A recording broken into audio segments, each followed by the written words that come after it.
और अब हम बात करेंगे हमारे हमसाए ममालिक की। भारत का एक और जंगी जुनून। दोस्तों, अगर कोई एक मुल्क है जो अमेरिका के अलावा इंडिया पे बहुत केयरफुली देख रहा है, वो फ्रांस है। इसको कहते हैं डिप्लोमेसी, इसको कहते हैं फॉरेन पॉलिसी, इसको कहते हैं स्ट्रेटेजिक पार्टनरशिप, इसको कहते हैं स्ट्रेटेजिक डिफेंस पार्टनरशिप। आपको पता है कि फ्रांस जो है उसने न्यूक्लियर सबमरीन्स के हवाले से फुल सपोर्ट दी है। Jet engines, under water drones, वो कह रहे हैं कि हम इंडिया को देंगे। क्यों?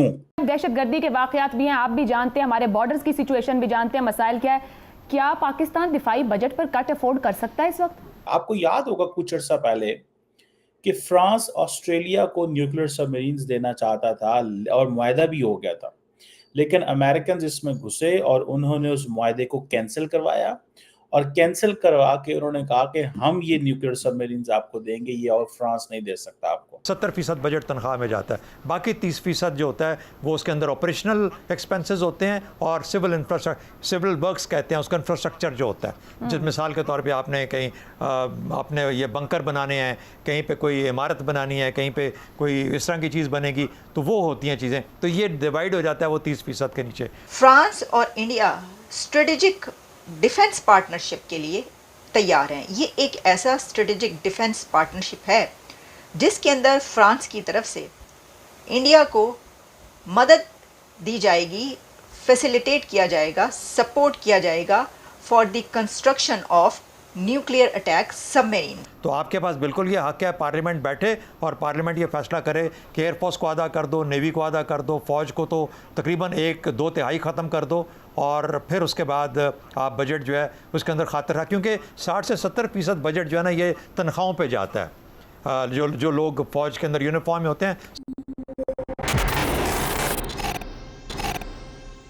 नमस्कार, जय हिंद दोस्तों। तो दोस्तों, भारत और फ्रांस अब दोनों साथ मिलकर एक बहुत बड़ा धमाका करने वाले हैं। दरअसल फ्रांस की मैक्रो सरकार भारत के साथ परमाणु हमलावर पनडुब्बियों के निर्माण करने और उनका समर्थन करने के लिए तैयार हो चुके हैं। इस डील में होगा ये कि फ्रांस भारत को एयरक्राफ्ट इंजन और पूर्ण क्षमता वाले अंडर वाटर ड्रोन के लिए 100% टेक्नोलॉजी ट्रांसफर करने के लिए तैयार हो गया है। आपको बता दें कि 30 सितम्बर से 1 अक्टूबर के बीच पेरिस में राष्ट्रीय सुरक्षा सलाहकार अजीत डोभाल और फ्रांसीसी राष्ट्रपति के सलाहकार के साथ रणनीतिक साझेदारी पर बैठक होने वाली है, और इसी वार्ता के एजेंडे में ये रक्षा डील भी शामिल है। दोस्तों, अगर फ्रांस और भारत के साथ ये डील पूरी होती है और फ्रांस भारत को ये एडवांस टेक्नोलॉजी देता है, तो भारत का जो आत्मनिर्भर वाला सपना है, जिसमें भारत छोटे छोटे हथियारों से लेकर नेक्स्ट जनरेशन एयरक्राफ्ट और सबमरीन जैसी सभी चीजें बहुत कम खर्चे में अपने ही देश में निर्माण कर सकेगा। और यही नहीं दोस्तों, भारत आगे चलकर अपने देश में बने हुए हथियार भी दूसरे देशों को भेज सकेगा, जो भारतीय रक्षा बजट में एक मील का पत्थर साबित होगा। उस वक्त डिस्कशंस हो रही थी कि किस तरह हमने जो हाई टेक प्रोडक्ट्स हैं उस पे कैसे फोकस करना है under the initiative on critical and emerging technologies. इसके ऊपर वो कह रहे थे हमने फोकस करना है। दैट वाज बेसिकली एक ये चीज़ थी, ये एक पॉइंट था जिसको मैं समझता हूँ कि उन्होंने ये देखा, इसको और महसूस किया, और वो चाहते थे कि ये जो है ये दुनिया के सामने जाए और इसको एनालाइज किया जाए कि क्या होने वाला है। अब अगर मैं आपको ये बताऊं कि जो क्रिटिकल एंड इमर्जिंग टेक्नोलॉजीज हैं, इसमें फ्रांस तो जाहिर बात है उस तरह लंबे चौड़ों की सपोर्ट नहीं दे सकता, उसकी लिमिटेशंस हैं। लेकिन फ्रांस ने एक चीज़ महसूस की कि इंडिया जो है उसको समहाउ अमेरिकन्स जो है they are punishing India on what, on Pannun thing. So इसीलिए उनके अब ये एक फेयरवेल मीटिंग है बाइडेन साहब की और मोदी साहब की, और इस फेयरवेल मीटिंग के ऊपर आपने जो अमेरिका के डिस्ट्रिक्ट कोर्ट है उसने उसके नोटिस जो है वो निकाल दिए, समन कर दिए हैं। तो ये दुख तो होता है कि ये क्या कर रहे हैं। अब अजीत डोवल जो है वो एक आपको पता है कि फ्रांस के एक डिप्लोमेटिक एडवाइजर हैं एमैनुअल बॉन, उनके साथ मुलाकात करने फ्रांस जा रहे हैं।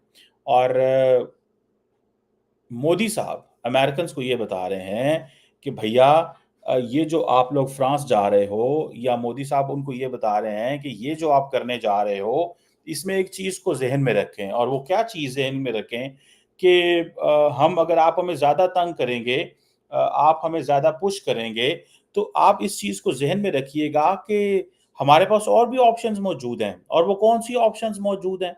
उन ऑप्शन में फ्रांस सर-ए-फ़हरिस्त है। वो कहते हैं हम फ्रांस के पास चले जाएँगे। और वो क्या कह रहे हैं? वो कह रहे हैं हम आपको न्यूक्लियर अटैक सबमरीन्स की कंस्ट्रक्शन में पूरी सपोर्ट देंगे, 100% टेक्नोलॉजी ट्रांसफ़र करेंगे। ठीक है जी।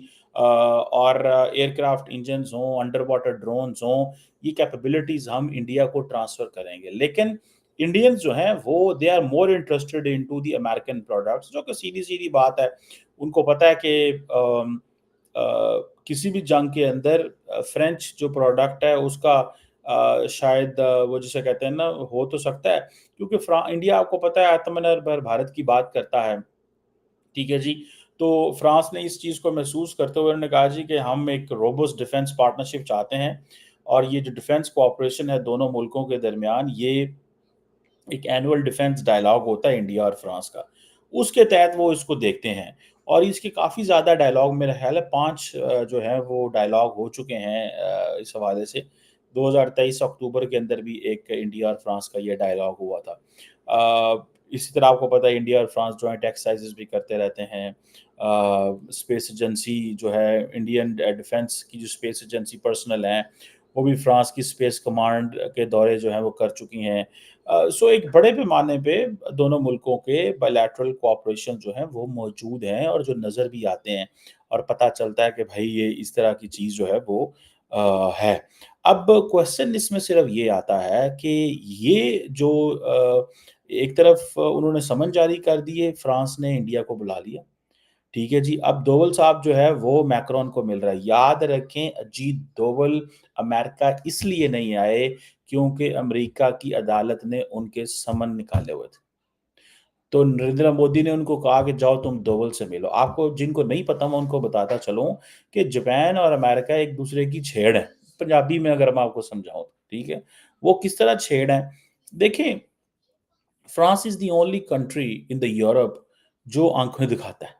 अगर आप थोड़ा-सा पीछे चले जाएँ, तो मैंने इस हवाले से बात की होगी आपके साथ कि फ्रांस जो है वो स्ट्रैटेजिक ऑटोनॉमी की बात करता है, इंडिया भी स्ट्रैटेजिक ऑटोनॉमी की बात करता है। फ्रांस कहता है कि हम चाइना के खिलाफ नहीं लड़ेंगे। ठीक है? आप जो है वो फ्रांस कहता है कि आपने क्वाड बनाया, आप इंडो पैसिफिक में मल्टीलैटरल फोरम बना रहे हैं हमारे बगैर, हमें आप पूछ ही नहीं रहे आप वहाँ पे क्या कर रहे हैं, ठीक है? फ्रांस कहता है कि ये फ्रांस ने बड़ी कोशिशें की कि वो कन्विंस कर सके पुतिन को कि वो जंग ना कर सके। मुझे याद है 2022 में जब ये जंग शुरू हुई, तो जो पहला दौरा था, जो आखिरी बल्कि दौरा था, वो इमैनुअल मैक्रोन का था, लेकिन ज़ाहिर बात है पुतिन वो नहीं मानने वाला था। और ये चीज़ें उनके सामने आई। सो अमेरिकन्स इंडिया को प्रेस कर रहे हैं, पुश कर रहे हैं, दीवार से लगाने की भी कोशिश कर रहे हैं, साथ में कोऑपरेशन भी कर रहे हैं। ठीक है? और उनको इस चीज़ की समझ आ गई है। ठीक है जी? जिसे वो कहते हैं ना